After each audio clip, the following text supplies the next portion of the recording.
Honestly, I don't even really shop at Victoria's Secret anymore after working there. It kind of wrecked it for me. Hey people, so today's video is going to be about why I quit working at Victoria's Secret. So if you haven't seen the first part to this video, you can click up here or down below where I describe my experience working at Victoria's Secret, basically the different positions and the positives of it, because I made that video while still working at Victoria's Secret. So I wasn't gonna diss the store while I'm working at the place, but now I'm going to spill all the details. So a little bit of background, I worked there from 2016 to 2017.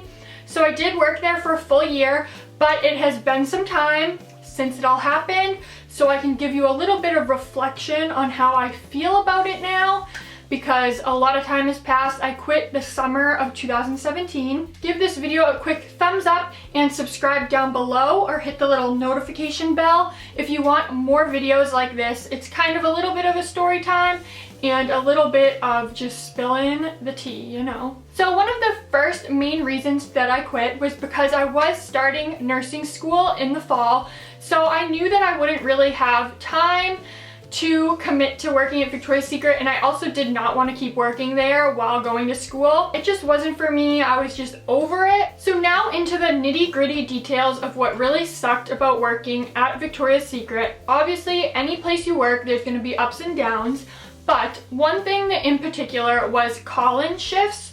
And what this meant was that they would schedule you for your regular shift, and then before or after, they could schedule you for a call-in. And it could be 2 hours or 4 hours, typically 2 hours. And what this meant is that, say you had a shift 4 to 8 p.m., you're like, it's 7:30, I'm ready to go, I'm done for the night, and then they'll tell you that they need to keep you. And this is super inconvenient because, like I said, you're like ready to leave, and also you could never make plans with anybody. Or like, say you had something going on that night, it's like you kind of need to know when you're going to be getting off. And then they'd also do it beforehand. So say you had a shift 2 to 8 o'clock. They could schedule you from 12 to 2, and then you had to call in ahead of time to find out if they needed you at 12. Okay.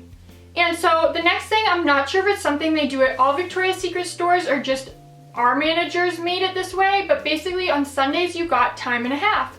So they made you work Friday and Saturday night in order to qualify for working on Sunday, which, okay, I get it. Everybody kind of wants to work Sundays because it's time and a half. So they kind of have to make a way to make it fair for everybody. So basically, if they put you on, say, Friday morning, then you knew you were working Saturday night, and then you could qualify for working on Sunday. And so at first, when I started working there, that was how I worked. So I basically worked all weekend long, but it was worth it for that Sunday bonus. Then, as I was starting to be like somebody who'd been there for several months then, and they were hiring new people, they started making it so that they'd put me on Friday and Saturdays, but then they wouldn't put me on Sundays. So it was kind of super rude, because obviously if I'm working Friday night, Saturday night, like I'm giving up my whole weekend, I want to work Sunday to get the time and a half, and they wouldn't put me on. So I brought it up to the managers. They were like, oh, like we'll start putting you on. They didn't. And then I changed my availability, you know, because I'm not going to be available all day Friday and all day Saturday if you're not even going to put me on Sundays. So that was something that was super annoying. So basically, if you're working in retail, obviously they want you to work the weekends a lot because that's when they're busiest generally. But that's something you just have to keep in mind. If you're not into like giving up your weekends, then this job is not for you. Now, another thing is I definitely found that the managers there, so obviously it was all women, were kind of unfair. So some of them were really great, don't get me wrong, and I loved them, but other ones were just like really like rude and unfair to certain people. Like they definitely played favorites. And one of the things about working at Victoria's Secret is you obviously get the employee discount, but you also got what were called, I forget what, there was a special name for it, but basically it was like you qualified during certain time periods for free items. So it wasn't anything huge, but it would maybe be like a perfume here or a rollerball here. You get a $15 t-shirt if you want it during this period of time, but it was only set periods of time. So once it went past that date, you couldn't qualify for it anymore. So been hired there in August, and I remember it was still like November, December, and my manager, one in particular, would not give me the bonus extras that like I qualified for. And basically like that's something that each employee is supposed to get. Like it's something that like automatically working there, that's just a benefit.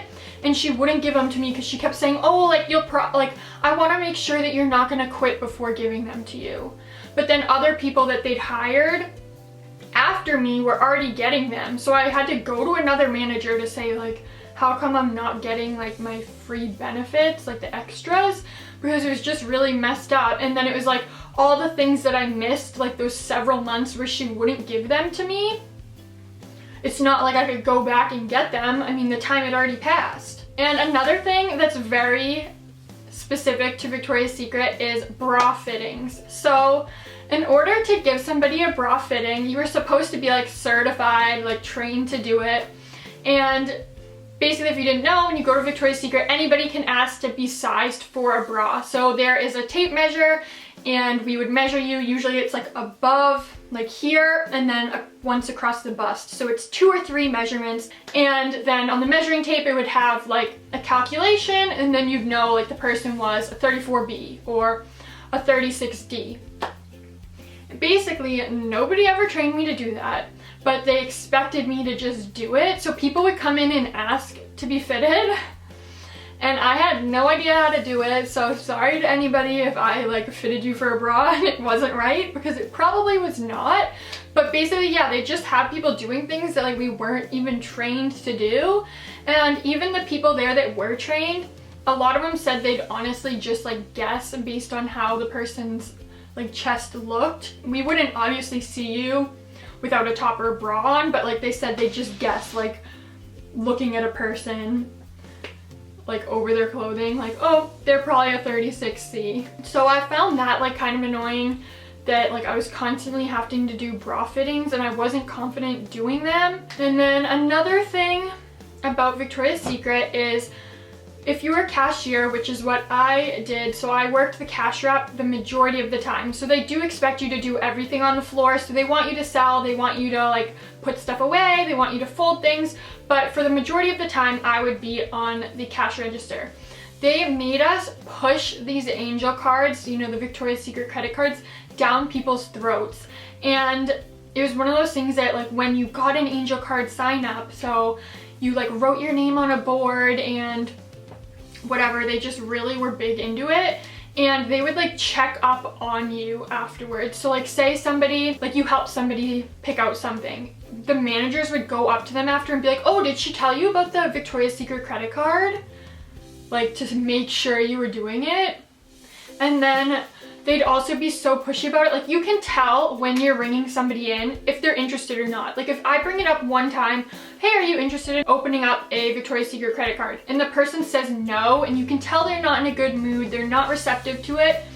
Like I'm not gonna keep going on and on about it, it just gets the people mad. But that's what the managers expected you to do, and they would get so mad if you didn't. It was honestly just like pissing off the customers and making like a bad work environment. So those are a lot of the negatives of working at Victoria's Secret. I'm not trying to like be a Debbie Downer and put them on blast, even though I kind of did. And obviously take that with a grain of salt. Everywhere you work, there's going to be positives and there's going to be negatives. And especially in retail, you kind of have to know what you're getting yourself into to begin with. Retail is very much about like customers, customer service, and it's a very specific kind of industry.